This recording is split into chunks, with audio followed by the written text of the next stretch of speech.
And with me is Jason Mosek, the co-chair. The clerk has confirmed that we have quorum, so meeting number 8 is called to order. As you know, it's being held with board members and staff participating by video conference here in Committee Room 2. Public can attend should they like. Please be patient with any delays and technical issues. That's in my script. So there, I've never had them before, but we always read that. Thank you. A few reminders, please keep your microphones muted. If you want to speak, raise your hand, let me know. If you have any motions, please give them in to the clerk and copy me. And although we're meeting in different locations today, of course, we'd like to acknowledge we're meeting on the lands of the traditional territories of many nations, including Mississaugas of the Credit, the Anishinaabe, the Chippewa, the Haudenosaunee, and the Wendat peoples. And Toronto is now home to many First Nations, Inuit, and Métis peoples. We also want to acknowledge that our city is covered by Treaty 13 with the Mississaugas of the Credit.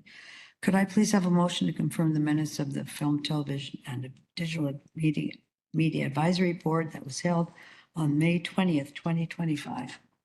Who wants to do that? Okay, there's Cynthia. All in favor, opposed, and that's carried. We have 4 items on the agenda listed in this way: advancing Toronto's green future, key findings for a strategic vision, Dublin and London Mission 2025 final report, staff updates, and the meeting schedule for our committee for 2026. So let's jump right in, please, to the number 1, which is advancing Toronto's green future, key findings for a strategic vision. And we have 2 presentations. One is from Jonathan Olsberg, chairman of Olsberg SPI Limited, and you're going to give a presentation on your key findings and recommendations that you've been undertaking on the strategic framework for continued growth 25 to 30. And then our film commissioner, director of entertainment, Marguerite Pigeot, will be recommending, will be running us through a strategic framework for continued growth from her presentation. So we have back-to-back presentations, the big one, and then how we're going to implement that. And then I think we'll do them. Marguerite, would you like to do them separately with questions, or do you want to do them back-to-back and then questions for both of them? I think if we could do them back to back, that would be ideal. So we'll sequence them in that way. And we'll start right now with Jonathan Olsberg. And thank you and welcome back to Toronto. And thank you for coming here today. Believe me, the industry is better than what we're doing here now today, trying to broadcast. Thanks, Jonathan. So before Jonathan presents, I'd like to offer just a brief introduction to set the table for what you're going to hear today. So as you know, we'll be presenting the proposed 5-year strategy for film for the City of Toronto. And to do that today, we are very pleased to welcome in the room Jonathan Olsberg, Executive Chair of Olsberg SPI. I also want to thank for his attendance Pat Tobin, General Manager of Economic Development and Culture. Film and Entertainment Industries, the section I lead in EDC, of which the Film Office is a part, reports up to Pat for all of our work. So it's important for him to be here today, and I appreciate you being here, Pat.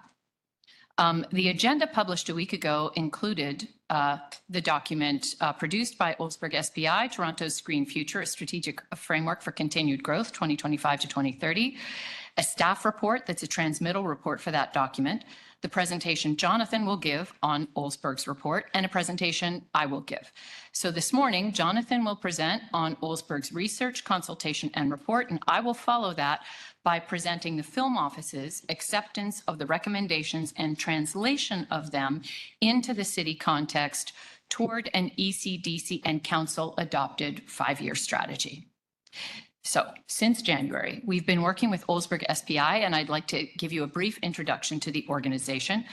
They're a globally leading consultant in creative industries, having done reports around the world on economic impact assessments of film and television production, incentives analysis and recommendations, production infrastructure and capacity analysis, and strategic roadmaps for frameworks for global jurisdictions, Toronto's being the most recent. And I'm just scratching the surface. The team, obviously, Jonathan Olsberg, who I've introduced you to, and his most excellent staff, who you can't see on the monitor right now, but we are deeply indebted to Nika Luke, consultant, Peter Cobb, research analyst, Anna Clark, research analyst. So before we present, just one more set of thank yous. The development of the film strategy benefited throughout from guidance by the Film Strategy Working Group. So I want to thank them. That's our co-chair, Jason Mosick, along with Angela Mastronardi, Biju Papachan, Krista Tazio-Morson, Cynthia Lynch, David Hardy, Gail Haupert, Jane Tattersall, Ken Rogers, Magali Simard, Mark Jones, Matt Bishop, Sarah Farrell, Tony DeMarco, and Victoria Harding. So they engaged in key junctures in the process. They reviewed the request for quotations to which bidders responded, including a description of the process for consultation, deliverables, and how they would engage with the Film Strategy Working Group. With the consultant, they reviewed the questions and topics for consultations and the proposed segments or groups to be engaged for roundtables, as well as tools such as surveys, roundtables, and interviews.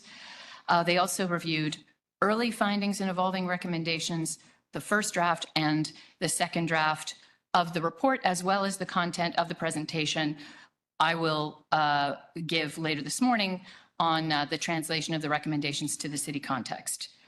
There have also been 2 prior appearances by Jonathan at the Film Board, once as an introduction and the second time to introduce early findings and indicate the forming strategic themes. There you go. Now it's over to Jonathan to present, and we'll take questions at the end of both our presentations. Thank you. Thank you, Marguerite, and good morning, everybody. Councillor, thank you very much for inviting me to be here in person for the first time. I'm going to run through a relatively brief deck of about 12 slides, and later on, happy to take questions from anybody, and those questions will be answered by me or members of my team in London. So, let's see. How do I move this forward? Maybe it's just... Let's try that. There we go. Okay, what did you hit? I hit the down button. Down button, okay. So you'll see that there are 5 sections for the presentation. I'm going to give a brief introduction. I'm going to talk a little bit about the current state of the industry here in Toronto, its competitive position, the performance of the film office itself, and then kind of going to set the stage a little bit for what Marguerite is going to address, which is essentially what we're suggesting might happen moving forward. You're very familiar with this particular piece of work. Again, I was lucky enough to attend a couple of your previous meetings. We can talk later on if you want about the various elements of our methodology, but we spent quite a lot of time talking to folks here in Toronto. And I just want to also acknowledge the great help we've had from the strategy working group. It's not often that we get as much input from all stakeholders in the sector, which we did in this occasion. It was extremely helpful for us. So in terms of snapshot, you'll be familiar with the current state of the sector. In terms of production spend, since 2019, which was pretty much a high point, there was, you've endured the pandemic, you've endured strikes. In terms of international work, there have been quite a few bumps along the way, but the recovery has been strong. And we note that your recovery or rebound has outpaced quite a lot of the major hubs with which you can compete. Los Angeles in the same period saw only a 0.7% increase in shoot days, and British Columbia hasn't matched your growth. And I think we all know that Atlanta has kind of fallen off a cliff a bit, but Toronto remains strong. The fact that you've got such an excellent and substantial workforce is fundamental to the strong position that you have in the sector.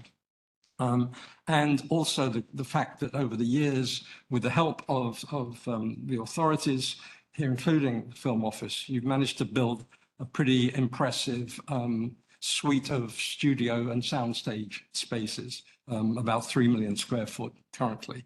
That's compared to Atlanta, which, excuse me, has about twice that amount of square footage, but at the moment, most of those stages are empty, whereas you continue to be quite busy.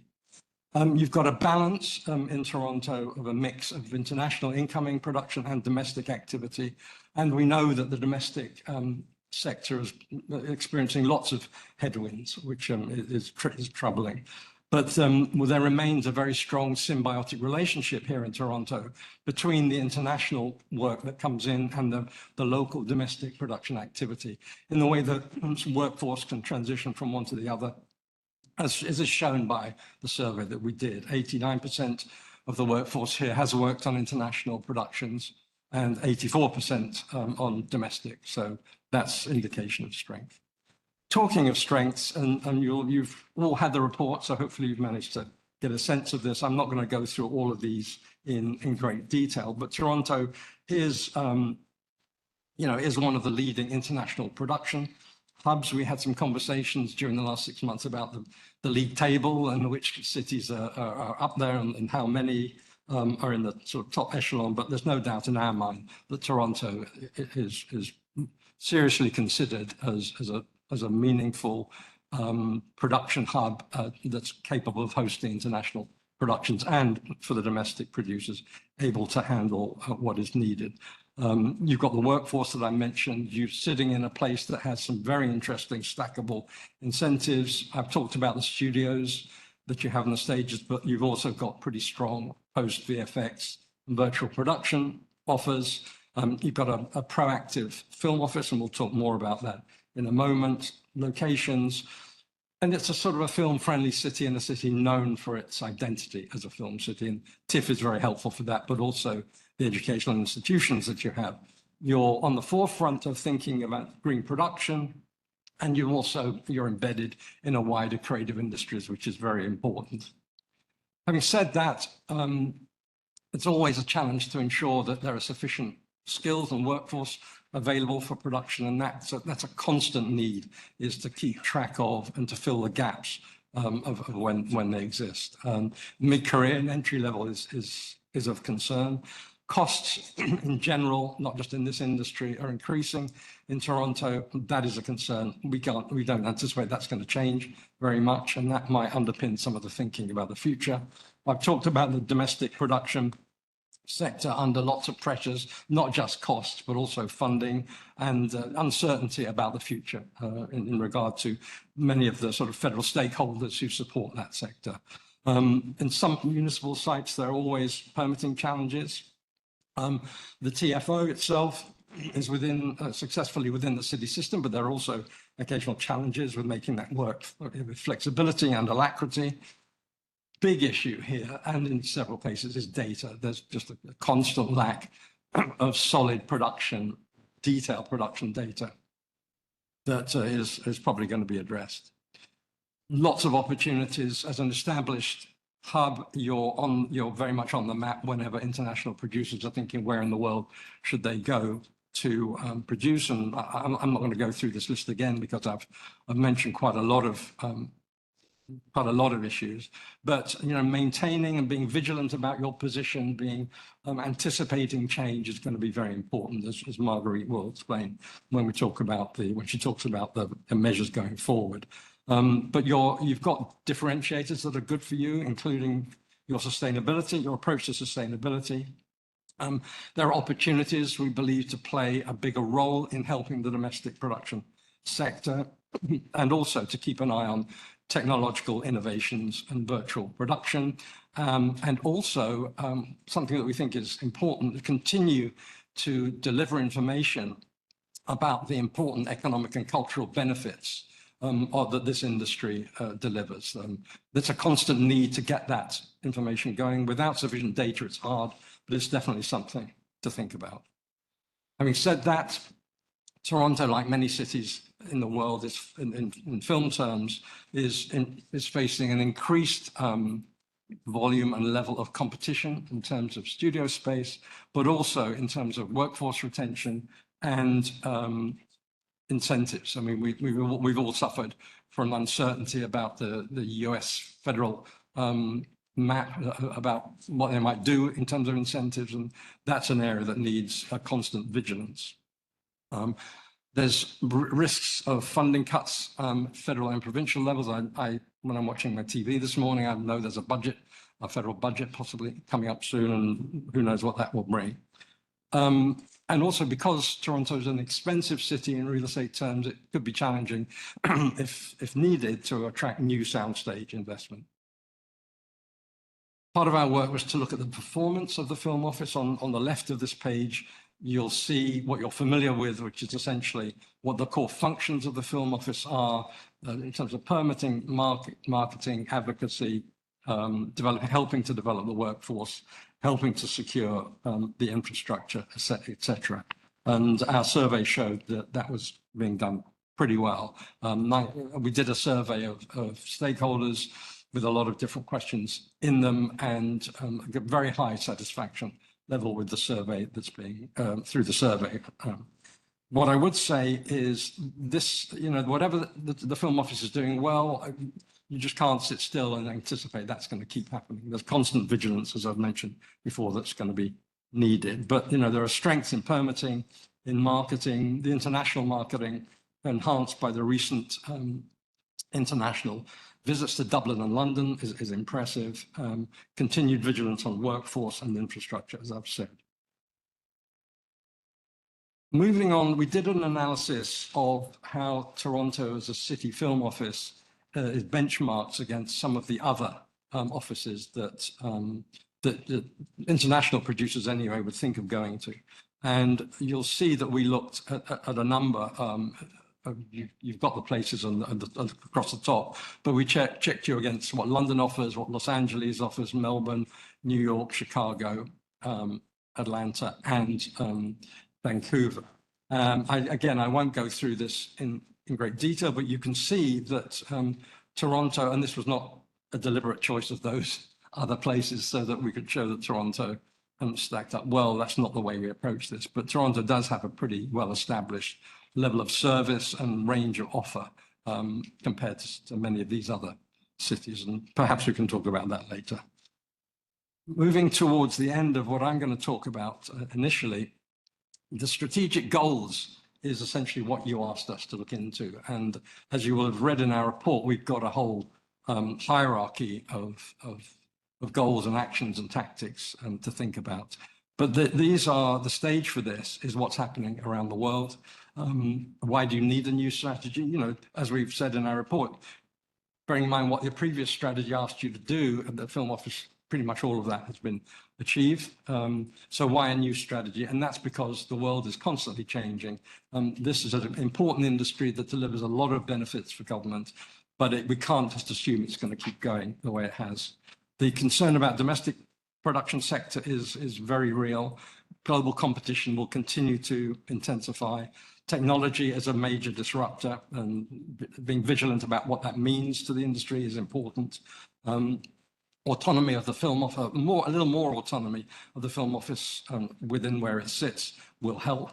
And there's in terms of sustainability, there's a growing demand for increased sustainable policies that you've already shown you're delivering.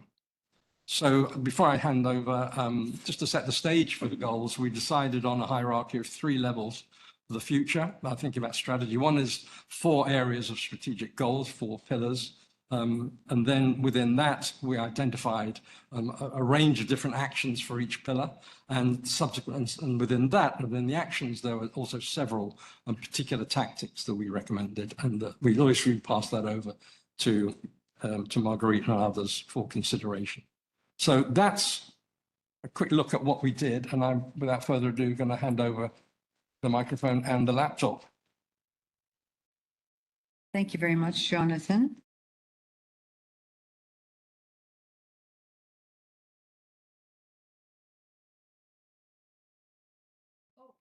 Let's just, looks like we may have something working now. Before you start, Marguerite, it looks like something might be working now before you start. So I'm just going to ask what that is. Is the room on? There's our list. Are we on? This is the room down Okay, here. we're on the room now. And how about broadcast, YouTube broadcast? Are we there? They've turned that off. No, that's off. Okay, apologies to anybody. So.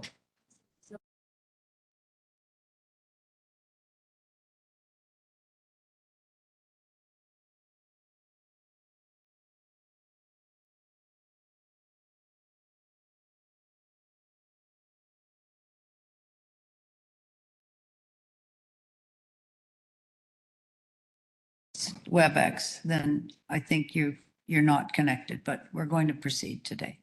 So now we have that back up and running. I can see you all. And Marguerite, I don't know if you're going to do anything different now because we're connected, or you're going to run it off there, whatever you want to do.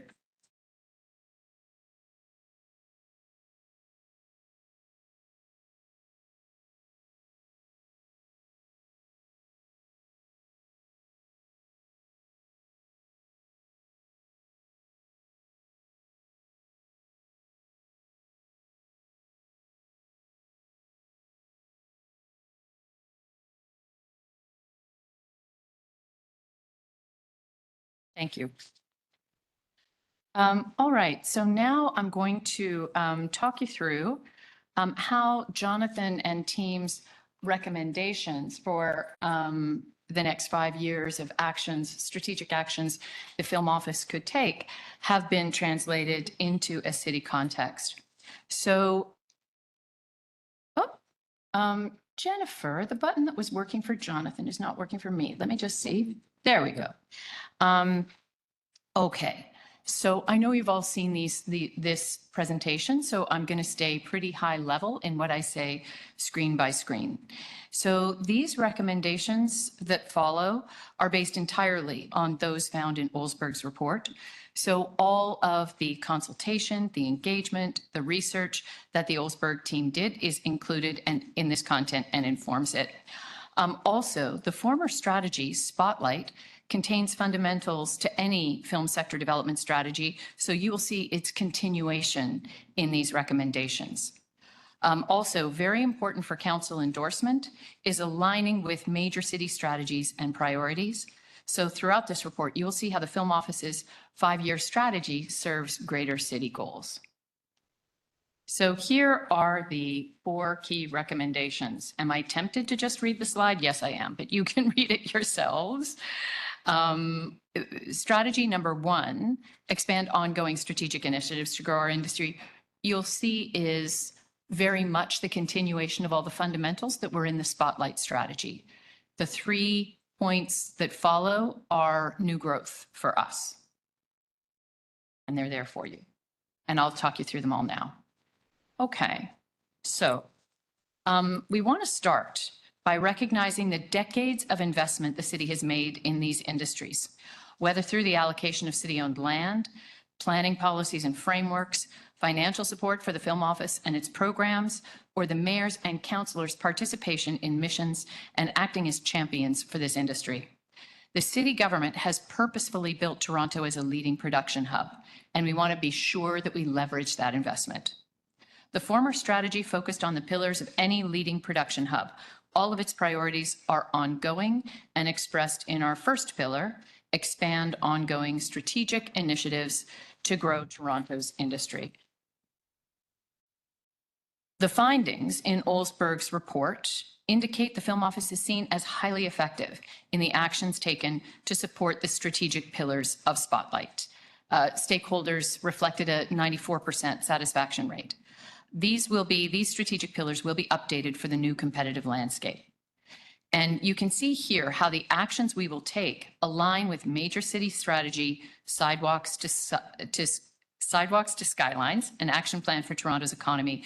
Creative industries are particularly named in the pillar highlighted here. So action number 1 under expand ongoing strategic initiatives to grow Toronto's industry is enhance Toronto's position. We just lost the entire feed here. Blank screen.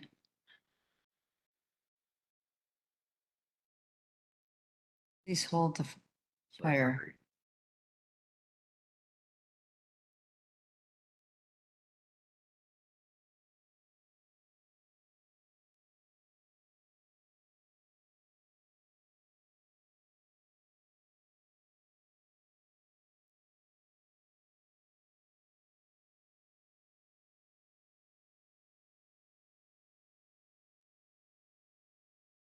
Website in WebEx is only the display is not working, but actually people can still see your presentation from the WebEx meeting. We can't.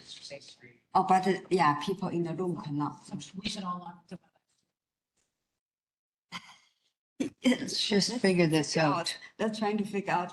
Maybe how about we just have a recess now while we work on the technical issues.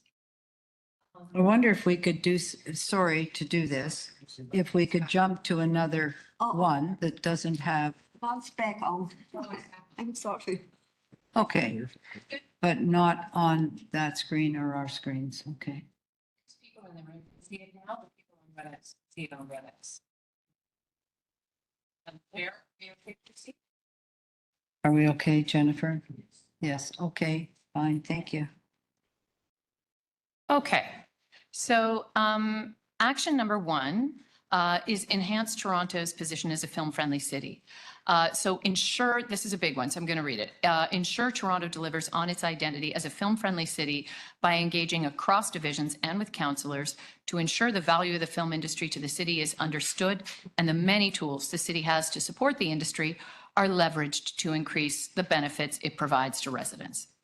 So there are needs related to the support of the film industry that only the city can provide.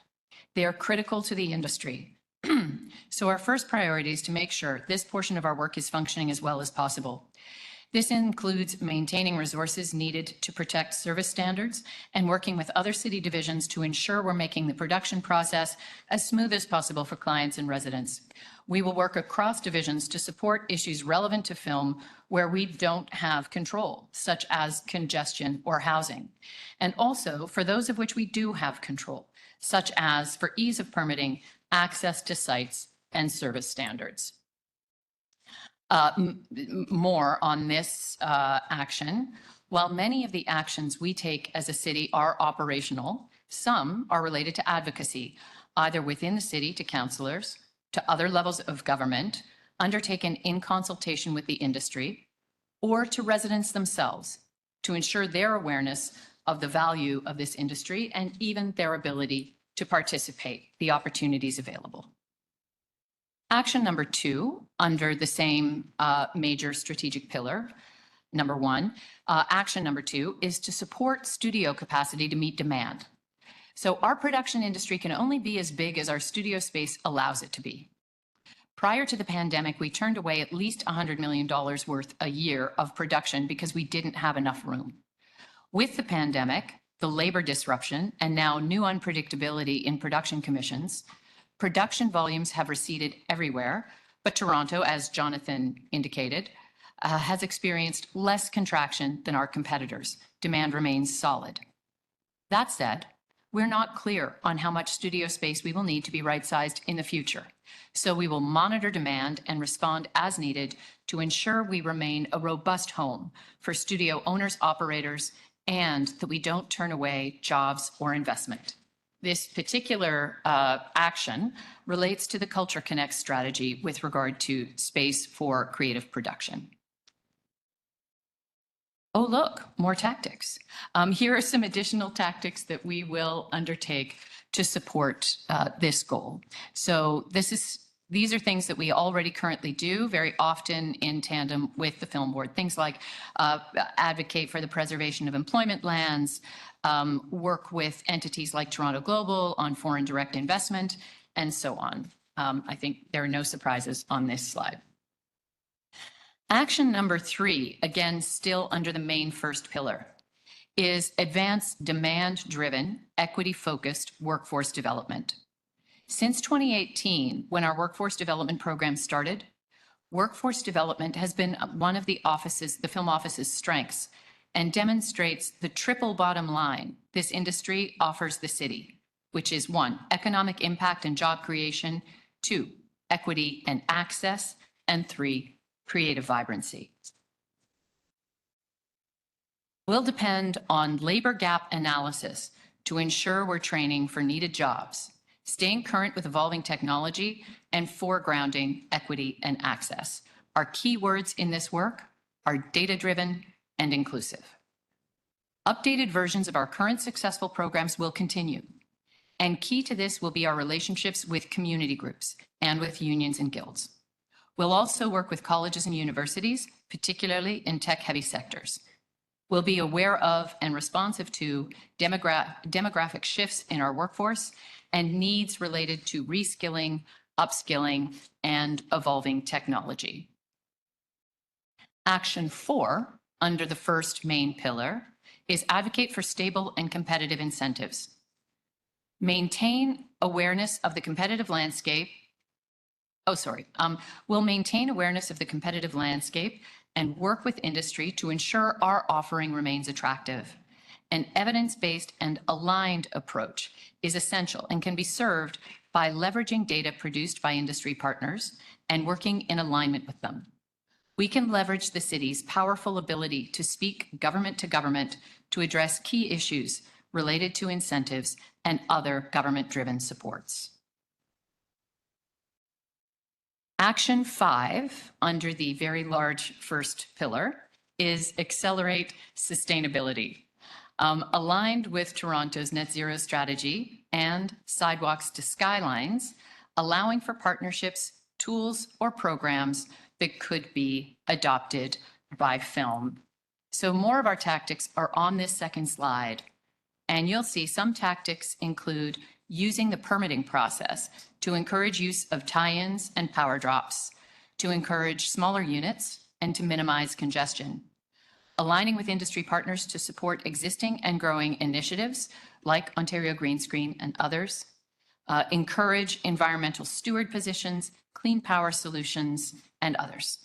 And explore city strategies for opportunities to access interdivisional collaboration to accelerate the advancement of green production practices. And the final action under the very large first pillar is share knowledge to advance engagement with evolving technology. In the months and years ahead, we need to continually learn about rapidly evolving technologies affecting production workflows, of which AI is only one. Toronto, as the second largest tech hub in North America, needs to leverage our leadership in this area while also making ethical concerns such as job security, copyright, and privacy primary concerns in our work. The city's film office, aligned with the mayor's economic action plan, will support production, post, VFX, and animation sectors in staying current, competitive, and informed. Tactics included here involve what we think is the right role for the film office, which is as a source of information and knowledge building, in part through convening industry and other experts and working with colleges and universities. We'll develop new tools for sharing information, and our work will include collaboration with unions and guilds and community groups, particularly with regard to skills gaps and training opportunities. Then our second major pillar, finally, there are 4, they're all shorter. The second major pillar, drive expanded marketing, communications, and client engagement. So one of our primary responsibilities as any film office is to promote production in Toronto. And the success of the mayor's missions to LA, London, and Dublin were especially highlighted in feedback received during the consultations. In keeping with the mayor's economic action plan and other major strategies, we'll work to expand our marketing, communications, and client engagement to advance international partnerships and client relationships to promote production in Toronto, export, and foreign direct investment for all sectors of the industry. In an increasingly competitive marketplace, enhancing marketing and communications is critical. So in addition to existing initiatives, we'll build out missions to priority territories, London and Dublin having been a very strong proof of concept for us. We will also have stronger presence at key international markets, exploring supports or partnerships available from domestic or international industry partners and other levels of government. And we'll develop focused initiatives for specific segments like post, VFX, and animation. We will also collaborate with our internal strategic communications division to increase the efficacy and presence of our social channels and other communications pieces. And we'll engage stakeholders in two-way communication for collaborative discussions around industry challenges or for networking events with other creative industries panels, town halls, etc. Data, as Jonathan mentioned, is an ongoing challenge throughout each of the strategic pillars, whether it's studio capacity, labor gap analysis, economic impact, or marketing efficacy. And we need to develop a data strategy to identify what data is needed, what already exists, where we can find it, and if not available currently, how we can access it. Focusing on data will help us make better decisions across all strategic pillars. With regard to marketing and communications, it will help us communicate the impact of these industries, and it will help us make more educated decisions on how and where Toronto should be promoted. Well, it looks like the printer has the rest of my speaking notes. Okay, so delightful. Okay, so domestic production. This is a bit of a Bermuda Triangle meeting.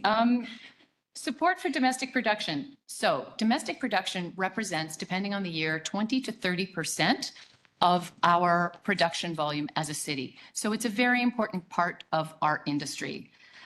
While domestic production is supported by much of what the Film Office does, such as workforce development, permitting, promotion, all of those things, nonetheless, this sector needs specific support.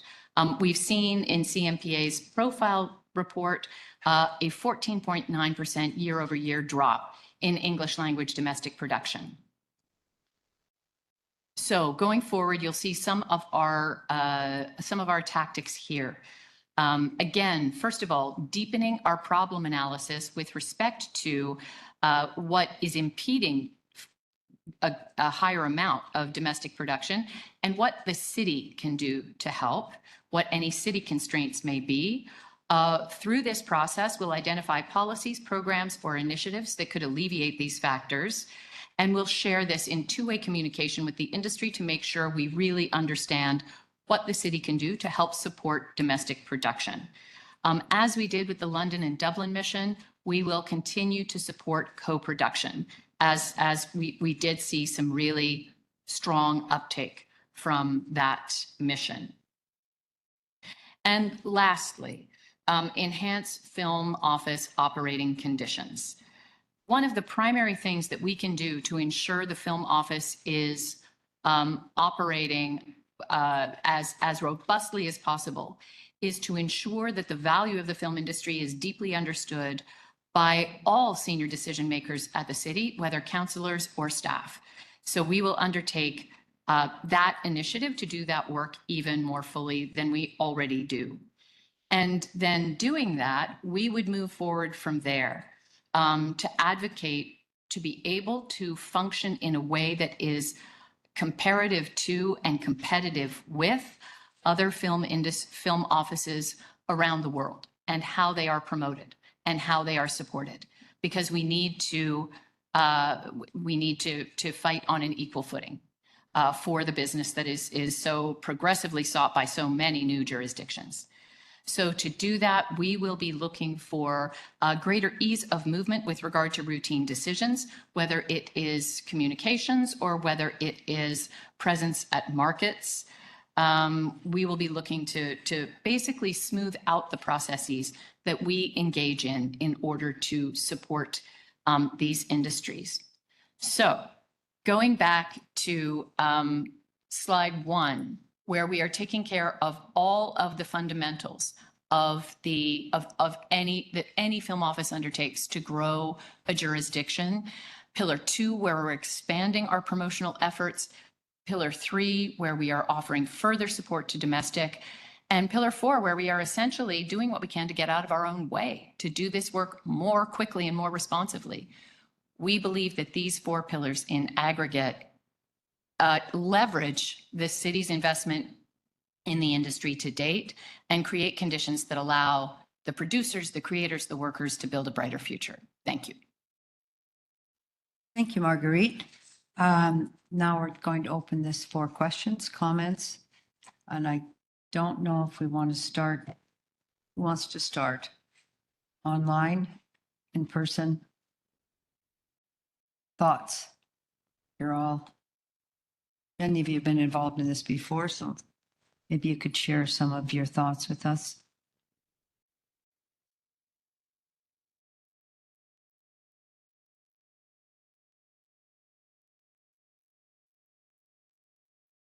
Okay, I'll start. This is great. Thank you, Jonathan and Marguerite, for the follow-up for the internal or the Toronto lens put on the great work that Jonathan's done. I would just want to highlight a couple of things that focus on spotlight a few things. I really think that zoning challenges are still something that we have to grapple with. And there will be more pressure around zoning, around employment lands, around maintaining locations for film. And I guess I just ask you, Jonathan, the importance of studios compared to big city, lots of studios, small city, no studios, but production. How critical are they? So I'm going to respond to you in the lens of both the domestic and the international sides. For domestic productions, generally speaking, this is a very broad statement based on our knowledge of where we work all around the world, not just in Toronto. Many domestic productions, if they wanted to use purpose-built studios, find it excessively expensive, quite understandably. Their budgets aren't as big as international productions. So quite often, not quite often, but what sometimes we would identify the need to help the domestic sector to offer some kind of discounted or assistance with the cost of production, the dedicated production space, if a project required it. And for example, in terms of domestic production, if we're talking about, scripted series that are returnable, it's very valuable for a stage, for a studio to be able to host that kind of business because there's some degree of certainty about it's returning. So thinking about the domestic sector, it's probably more about cost than anything else and what one can do there to be helpful. And it may be necessary, if there is a strategy to help with cost, to be rather elitist and to choose the most attractive productions from the perspective of what works for the city. From an international perspective, when we look at what a city or indeed a province or a country can do to attract international business, there tends to be at least 4 areas of importance. There's incentives, which is very much in the front of everybody's mind at the moment. There's also infrastructure, not just physical shooting space and studios, but also post-production, VFX, etc.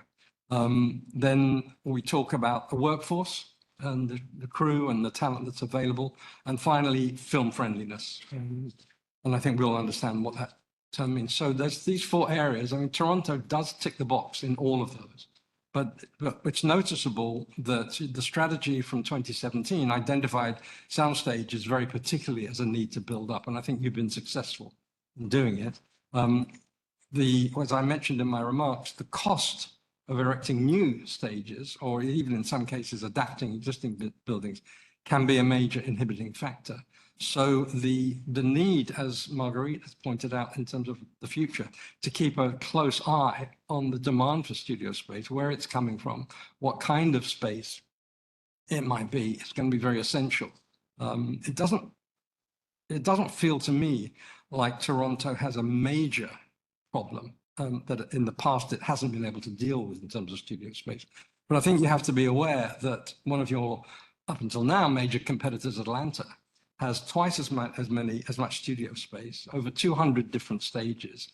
And I don't know what the capacity is at the moment, but it's vastly underutilized. Atlanta is suffering. So in terms of your market awareness, keep an eye on what Atlanta is doing, not just in terms of studios, but its workforce and its incentive. That's a rather long answer, I'm afraid, but I can't, it's one of the 4 main pillars of what's on offer in terms of best practice public policy for production. So it has to be very, very important. And indeed, in Toronto, you've got 2 or 3 major global studio operators who are here and committed to the city. Thank you.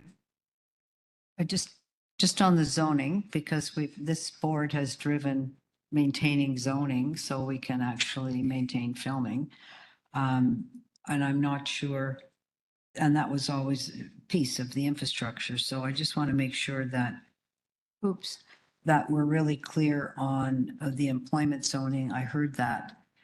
but there will be a lot of pressure on that, I believe, over the next number of years. And perhaps that needs to be flagged a bit so everybody at the city understands that it's something particularly that we need to keep our eye on. Madam Chair, response? Yeah. So I did let other city divisions know how they are implicated in this, in the actions. And with respect to city planning, they are aware that preservation of employment lands is actually the number one priority under that action point. And they acknowledge that, and they did not indicate that they had any challenge with that being in this report, just for your information, Madam Chair. No, I understand that. It could be council, it could be outsiders, it could be other landowners. It's not coming internally from city planning. It's coming externally that these are lands. There's only so many lands, so many acres in the city. And I'm forecasting that these will become a lot of pressure points on lands that are set aside. And I've seen that happen already at council, despite what city planning says. So I would not want this to focus on city planning. I want this to focus on a bigger approach, ensuring the strength of the industry by there are places to film and they're standalone set aside, because I've heard now from Jonathan and from you, Marguerite, that we're focused on studios still. And it's something we have that other smaller jurisdictions in Ontario don't have. We have that. So guard them carefully and guard where we have land carefully. So I think I just want to strengthen that a tiny little bit publicly. The other one just is around training. I think that this board, which has driven a lot of strategy in the past, really needs to think about sector housing, because as we're training, people have to be close to the industry. And in the studio district, the old studio district, many people that were there, and Angela, I see you online, but many of your members live there. They don't necessarily live there. They're moving, they're retiring. So we have retiring workforce, new workforce, but not close to where the industry is settled. And so I do think that that needs to be a very strong strategy from the city side in all of the affordable housing, whether we're just calling it creative industries, but that isn't set aside in any way. We're going to start to feel that, I think, looking at you, that that's one of the obstacles when people come into the industry or young folks are coming into the industry. So let's highlight some of those real ones that we see as could cause a problem. Can't go to my job, that's a problem. Don't have anywhere to build because somebody's turned it over for housing, that's a problem. Those are our little challenges there. And then just for our brand identity, I think that's a really broad approach to ensure that we're branded in the city, outside of the city, and everybody understands. I think that's always been our approach, understands the importance of film to the economy. So when you see the little orange cones, you're not thinking, damn it, now I can't go there, or now I can't park there. Thinking, this is great for Toronto. We feel proud of the industry. And when we do our congestion planning, that has to get factored in as part of our economy, not as something in the way. And quite possibly, we don't brand our locations well enough to have people feel excited rather than upset that that's happening to them. So those are just a few questions and observations here. And I'm thanking you for all your work. Is there anybody else here that wants to jump in on these online? Yes, please. I did just have one question. Jonathan, you mentioned potentially having a bit more detail about those benchmarking metrics, comparing the Toronto Film Office to others. I'd love a little bit more information about how those metrics were chosen, and then the process behind that as well. Thank you. So the metrics were chosen based on work we do around the world. with different locations as to what matters, and to try and make sure that we're dealing with comparable cities that have similarities to Toronto. So included in those cities are cities that would be in the sort of top echelon of the Premier League of production hubs, that we all know what they are. But so we took a broad approach, and essentially we recommended, a dozen or so different cities and discussed them with Marguerite and her team and others. And then we selected those particular ones to have a look. And then we did some independent analysis from a member of the team who wasn't involved in our research here to make sure that they were objective. And yes, so that's how we went about choosing those places. And in terms of the results, I mentioned a little bit about them. There was one place I think that we could keep an eye on for the future, which is a small city in a smaller country, but still has a larger than this expected share of production, is Dublin, where indeed you were with the mayor not so long ago. There's quite a lot of new studio development in Dublin. We didn't choose to analyze it because it doesn't really have a city film office in the same way that you do. But in terms of being competitive internationally, it's worth keeping an eye on what's happening in Dublin. Vancouver, obviously, there are reasons to look at Vancouver and see what's happening there, but we all know some of the bumps that they've had recently. I've mentioned Atlanta, which is suffering badly at the moment. There was significant overdevelopment of studios. They weren't very sensible in the way that you have been. There was workforce that, when it was very busy there, prior to COVID, there were people moving from Los Angeles to Atlanta to enjoy a different lifestyle, but also more secure work. That's now reversing. So it's a bit of a test. It's a bit of a sort of case study of what not to do. I hope there's no one listening. Well, there will be, because this is the public meeting, but it's probably the last work we'll ever do in Atlanta. But anyway, never mind. So it's about being vigilant. Part of what we recommended here has been picked up by Marguerite is increased awareness of what's going on around the world, not just in terms of, changes in technology, which are quite hard to figure out, but actually things that are really easy to figure out, which is, well, where are our clients going? If there's a client from a major production company that's used to coming to Toronto, you'll be in touch with them on a regular basis. If you spot they're going to somewhere else, then there's a conversation about, well, why did that happen? And you can find out. So it's not as difficult to figure out as in some of these other areas. I hope that's helpful. Thank you. Thank you. We'll have a secret discussion on what's going on. Thank you, Jonathan, after the meeting. Very interesting. Anybody else? Please go ahead, Cynthia. Thank you, Councillor. So I'm going to sound like a bit of a broken record here, but I just wanted to say how happy I am to see focusing on what the city does really well in the film office as a key priority going forward, and to maintain that.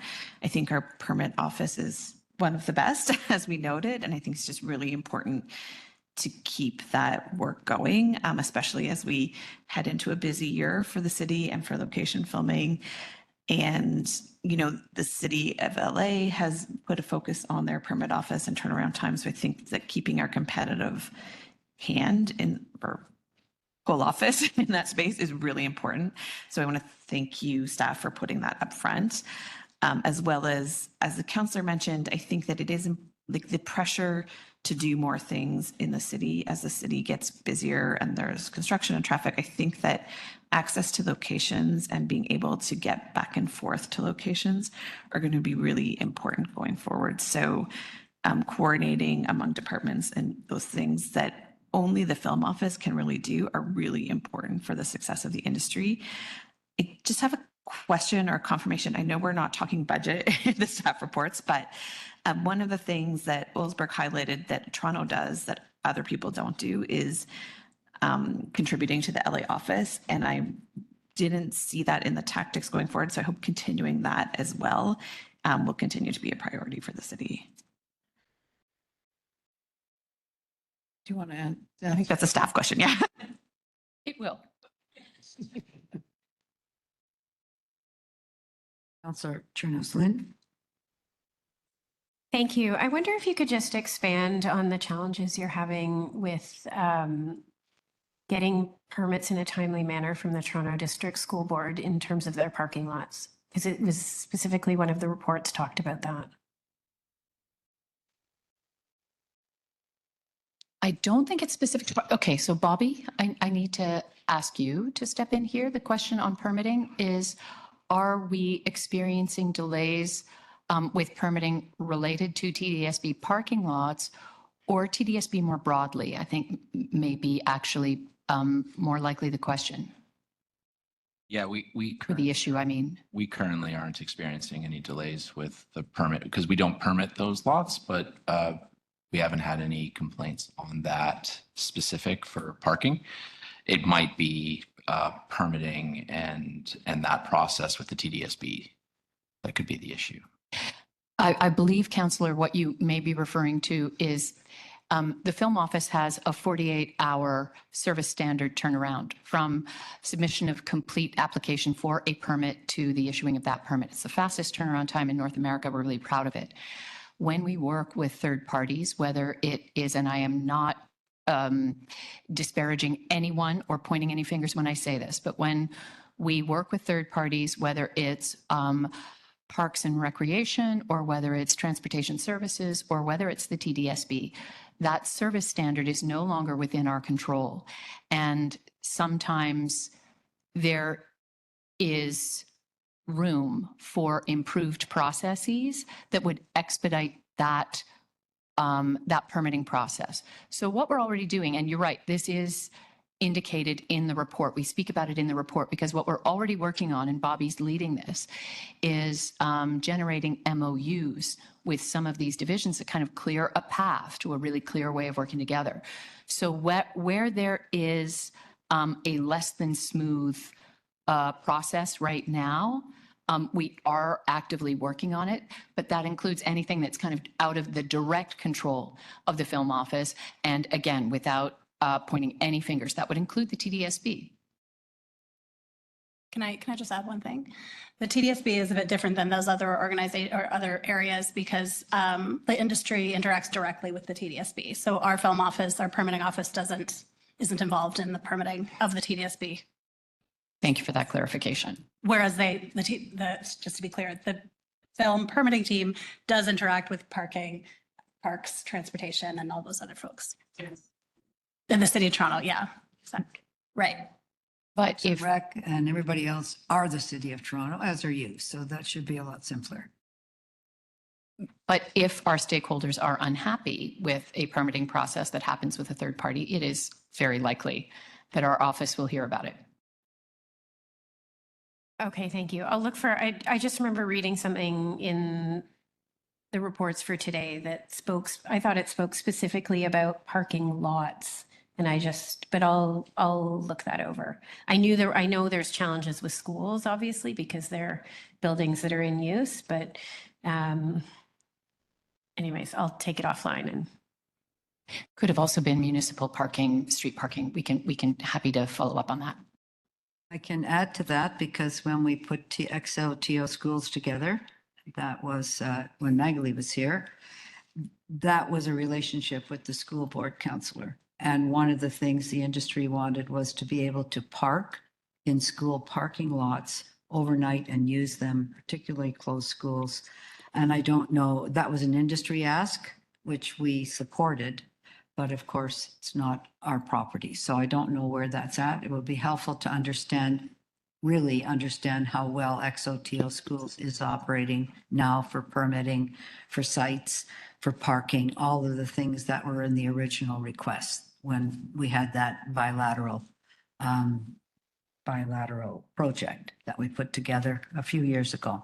Appreciate that suggestion. And I'd like to respond by offering a report back on that issue. Yeah, at the sure. November film. That would be meeting. great to do that. And then I just would caution against calling city divisions third parties because we need to make them first parties. We're the city, you're the city. They're not a third party. Third party is somebody, the school board is a third party, but our internal departments there should be something that for locations that's much cleaner, faster. And we should look at that if that's part of the strategy to make that happen, if that is indeed not working as well as we'd like right now. Thank you. Anybody online? You're very quiet. You're really liking that coffee and donuts that I've got set up for you. Yes, please go ahead. Yeah. Is that? Joan. Joan, Yeah, yeah, it's Joan's, right. you. Please, Joan, yeah. My Joan. raise hand function isn't working. Yeah. You mentioned virtual production studio, studios, and I just wanted to know what you've done in terms of the cost benefit of those virtual production studios versus on location, and whether that might be an area of alleviation of some of the issues related to locations.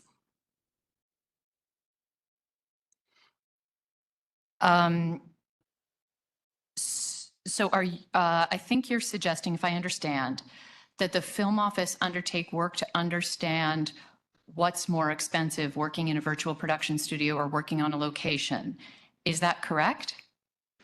Yes, I'm just wondering if as part of your strategy, you've factored in what might be considered the greater efficiencies of a virtual studios that might alleviate some of the pressures that you're talking about in terms of congestion, parking, and locations. So thank you for the question. That's certainly something that we can look at. Certainly, when we've had conversations with clients in LA, we find different clients have very different takes on virtual production. So and so much of it depends on the unique needs of the production, but those are some conversations that we can have. Okay. Thank you. Thanks. Is there anybody else? Yes, please, go ahead. Hi there, thank you. Sorry, EJ, yeah. Hi there. First of all, kudos to the working group for putting this fulsome document together over 6 months. It's pretty incredible what you've all put in place to see recommendations and actions to put our screen industry in the city forward. So congratulations. More of a comment from me, just in reading the report and summary, I couldn't help but notice that interactive digital media was only lightly mentioned, I think most notably in the case studies. And as this report and recommendations are forward-looking to 2030, and the nature of our industry really, converging across all screens, it just might be worth including a contextual note somewhere in the documents to recommend this, but it's a footnote. That IDM is a part of the focus, i.e. in the studio growth example, or if it's a separate or incremental strategy, just to get if any similar comments you may receive as the plan is rightfully put in place. That's all. Would you like to respond? Thank you very much for that, EJ. Appreciate that. In the report, we used a different nomenclature. We used evolving technologies. So there is a pillar about that. That said, I think you're right that we do not acknowledge in this report the melting of the silos with regard to production, distribution, and transaction. And that is something that we can strengthen. Our actions around evolving technologies, I do think are appropriately situated for where the city should be, which is knowledge sharing and discovering relevant training opportunities, working with community groups, unions and guilds, and colleges and universities. That said, the fundamental point you're making about us really pointing to that as a feature of the future, I think we can strengthen that. So thank you for that point. Thank you. Anybody still to jump in? Sorry, yes, go ahead, Councillor. So I just, well, I'll first just clarify, I think what confused me was that it was on page 12 of the report, like of the consultant's report. And it says TDSB lots. So I think I read that as parking lots, but maybe you mean like properties. I don't know. So just for everybody to know, that's what I was referring to. I have a different question though. In the spring, And I just don't know the answer to this. I want to make sure that I get that I understand if this is a factor for you guys. In the spring, we changed the fees associated with lane occupation and the Rodars fees. Does the film industry have to pay those fees at the same level that, like, is that because this report, some of it would have been probably done before those changes came into effect, and I'm just wondering if that has an effect on production. Thank you very much for the question. I'll start, and then Bobby, I'll throw to you if there's anything I miss. So when a film or television show is shooting on location, the film bylaw applies to their on-location workplace. So they pay for permits related to that. They pay those to the film permit office. The film permit office did increase the cost of a permit for arterial roads during rush hour because we were trying to see if that was a way to address congestion. From our perspective, putting a higher cost on those permits is better for the industry because it's better for the city. So it's going to make people more accepting of the industry if they see that we're taking steps to try to alleviate one of the city's, significant challenges right now. So the industry does have to pay those increased fees. We are comfortable with that. And I have not heard complaints about it. I've, if anything, heard some approval of the fact that we're taking some initiative in that way. But Bobby tends to hear more complaints than I do. So over to Bobby. Yes, lucky me. We have not changed our fees since inception in 2022. That's for film permitting, and the only not increased but additional fee was the rush hour fee that Marguerite was explaining, and that's an exemption fee. That's not a requirement that the city requires a payment, but that is if production is utilizing lane occupation during rush hour. So I always like to point out that it's an exemption fee. It's not a standardized fee. But otherwise, we have not increased those fees since 2022. So just for clarity, that means productions can choose to not pay that fee by choosing to not block an arterial road during rush hour. Got it. Thank you. I mean, the incentivizing that way is a smart approach. So thank you. It's Bobby's idea.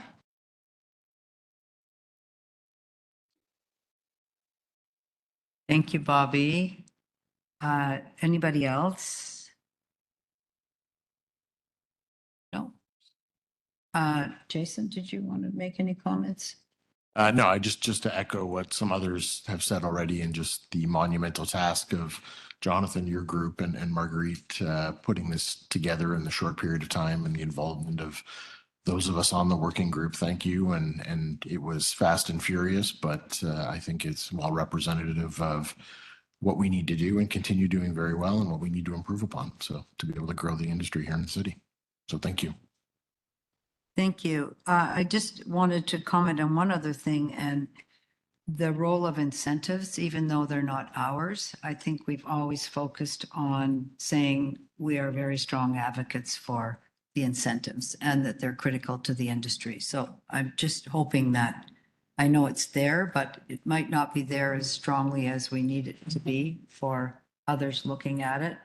That would cover everybody in Ontario really for the incentives. So without them, I think everybody remembers when they got cut, and there was a bit of a revolution at that time. So people are a little nervous to do that, thankfully.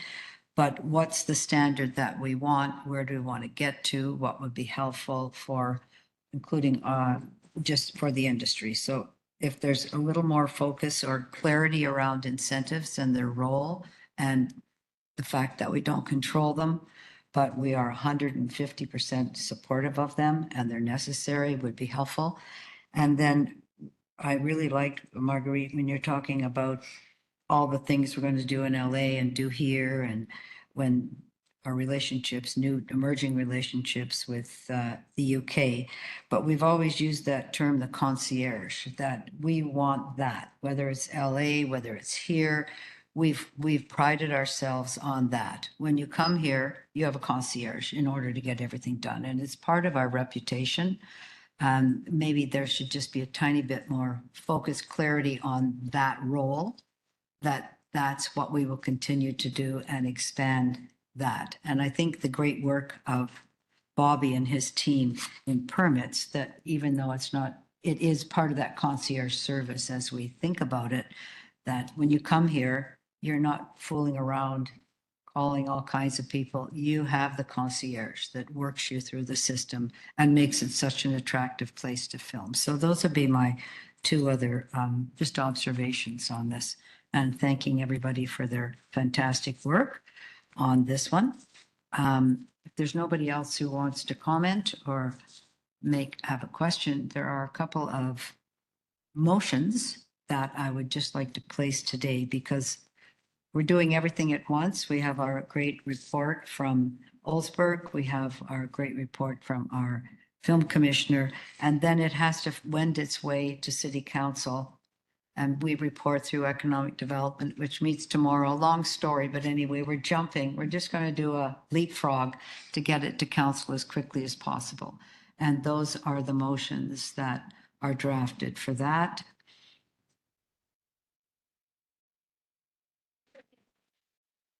There we go. Great.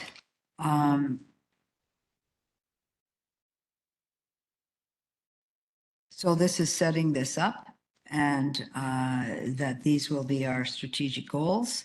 I'm sure there'll be something that will be refined down to be much clearer, quicker, point form, whatever, that captures all of that. But we have the big, broad one, and that we would endorse that strategic goals as we are outlined here, and look forward to an updated spotlight at some point. So those are the motions. Any questions on those or comments on those motions? This is to get this to city council.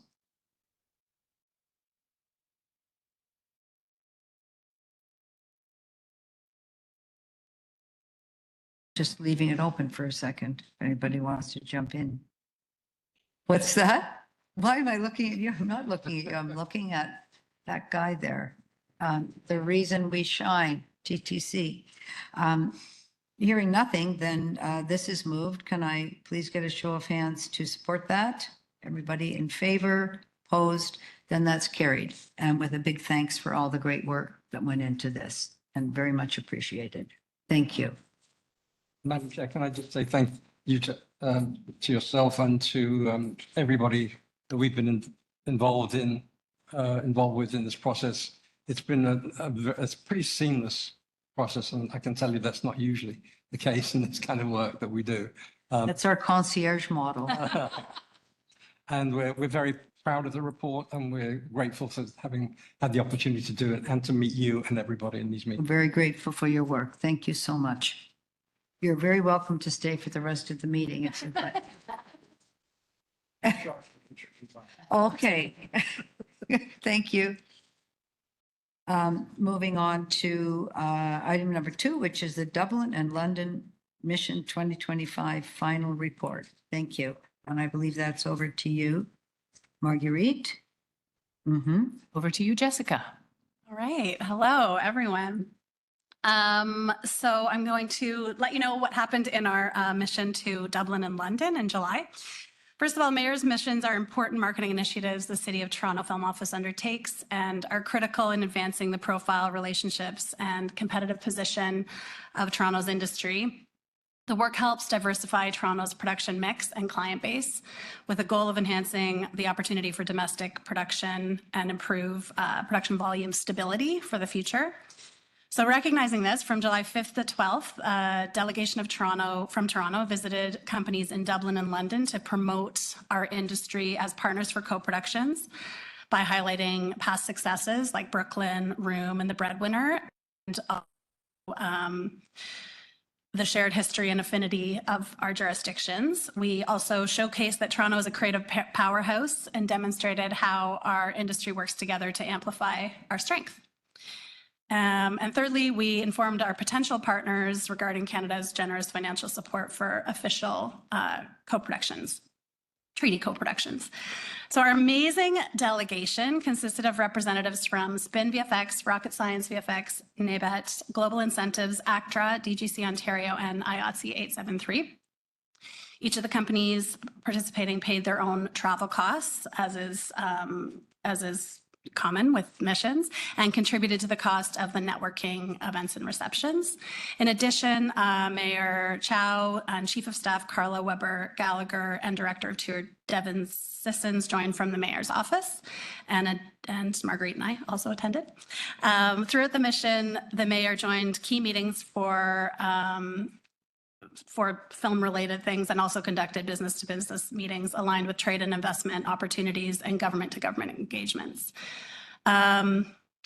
We had a lot of activities. I'm going to go through a few of them here. Our meeting targets were chosen for their suitability and readiness as co-production partners.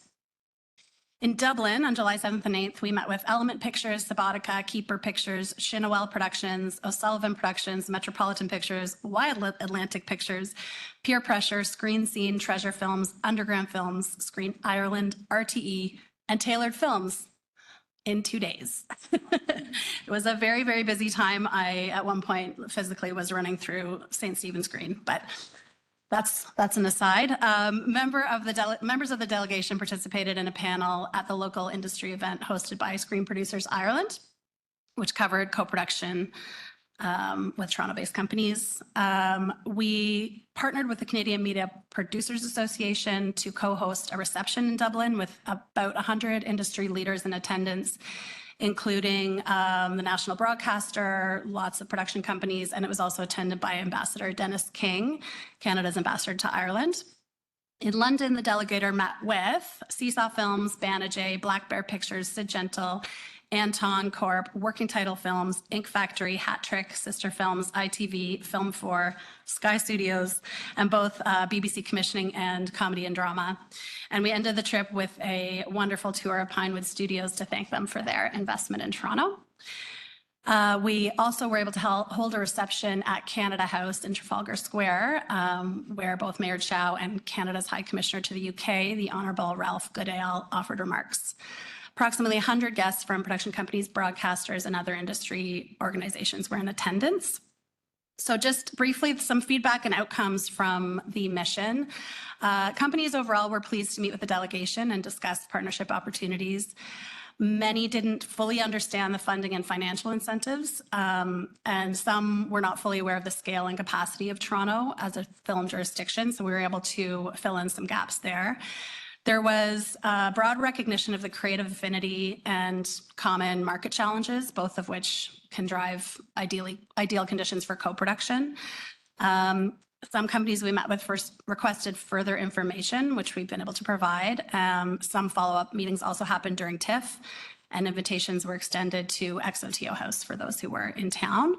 Companies who had previously worked in Toronto noted positive experiences with the local industry, including depth of our talent and the reliability of the infrastructure.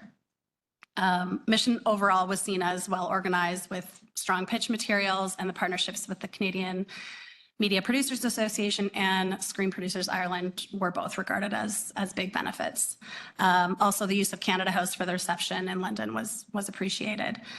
We heard that the delegation was well composed, though it would be beneficial to include one or two producers experienced in co-production in the future. There is strong agreement that missions like this should continuing to explore new partnerships. We did meet with the delegation to debrief afterwards. So just have a couple notes there. Everyone found the mission worthwhile and effective at increasing the profile of Toronto in Ireland and the UK. Strong impression made on both sides by all. Some action items are that the Film Office can play a connector role for Toronto-based companies wishing to capitalize on the mission by reaching out to companies we met with on the mission. The Film Office will send periodic communications to the companies engaged during the mission to ensure that they're up to date on our industry, and we'll also explore how it can help facilitate networking or familiarization tours as Irish and UK-based companies shared interest in meeting more Canadian producers. So that's the update. I just wanted to thank all of the delegation that was in attendance. It was truly an incredible experience to see the way we were able to work together, and also recognize the contribution of Sasha James for the materials and all of the work that went into keeping us going when we were on the ground there. That's it. Anyone has any questions? Thank you very much. Great report. Are there any questions on this one? Any comments? Anybody was on that delegation?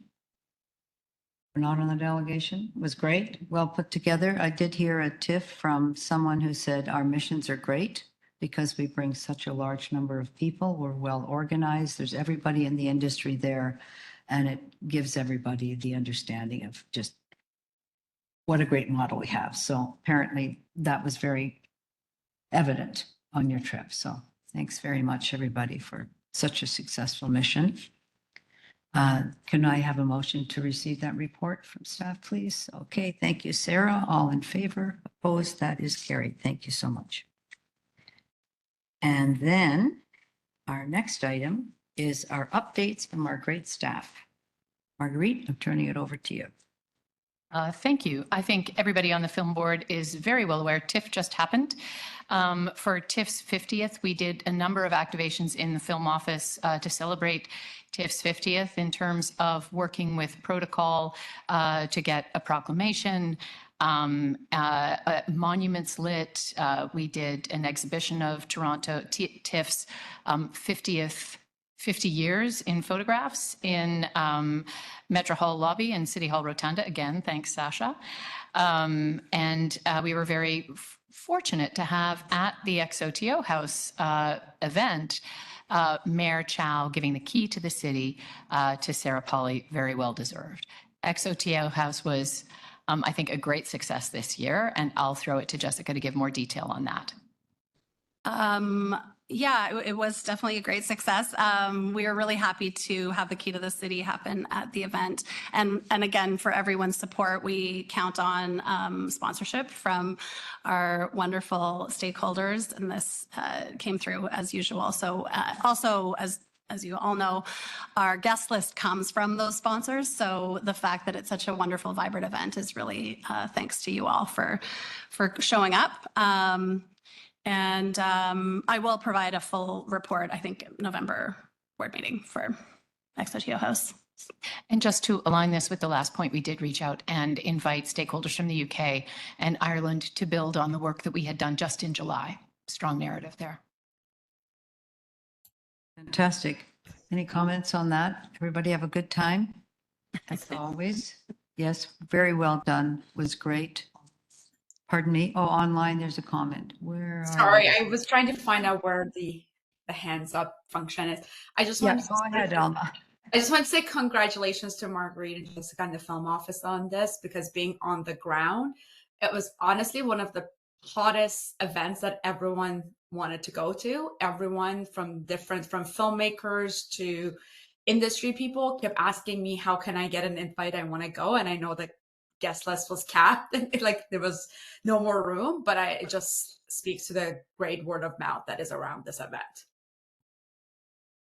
Such a great observation. Thank you, Alma. Anybody else?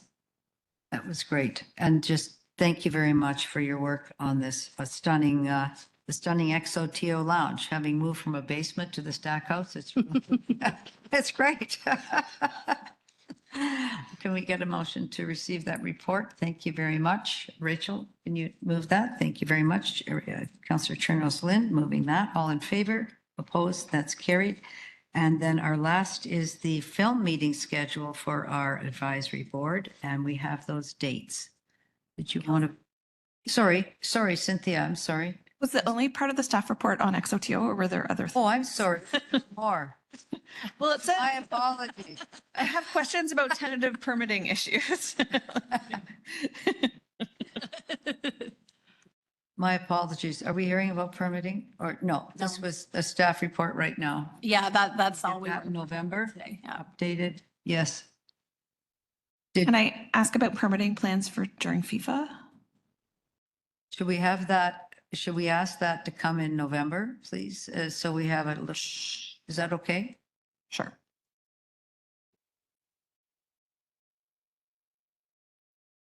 Well, it should be, I think that's a separate agenda item, actually. I think that's wise to have that as an agenda item and perhaps everything to do with film during FIFA, because I know you're thinking about it. And that would be helpful to have that in November. And thank you for putting your thinking cap on, Cynthia, so that we don't get to July and then not have seen what's happening. So is that okay, Marguerite? Can we do that? Absolutely. Yeah. Is that good for you, Cynthia, to do it like that? Okay. And is there, do we have I forget all of our little advisory committees. Is there one where that could get to ahead of time? What are they again? Remind me. There is not a working group specific to permitting issues of that nature. If there were, the closest thing would be infrastructure and sustainability. But I think, we may meet with that working group before the next film board meeting. But I do know that Bobby's already working on this. But we'll make sure we put together a fulsome report, and we will be meeting with infrastructure and sustainability so we can put this on the agenda for that as well. So can I just suggest that I think that's wise to have the working group look at it, and anybody who would like to be at that working group meeting, that there's a call out so everyone can see that. So when we get here, we've had a lot of thinking already go into it, because that will be coming up pretty quick in June. And I'm just going to ask you, Cynthia, because you raised that, does that make sense to you? Rather than start everything off right here today, we're starting it with sending it to an expanded infrastructure. Yes, that makes sense. Thank you. Okay, good. I don't think we need to move that. I think you're going to do that. All right, thank you. Now for the dates for 2026. Do we need to post those, or has everybody got those?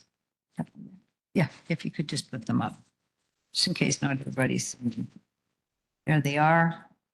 Tuesday, February the 3rd, and Monday, June 29th. 9:30. Prime time. It's before now, but is that prime time, February 3rd? When is FIFA? Oh, no, prime time.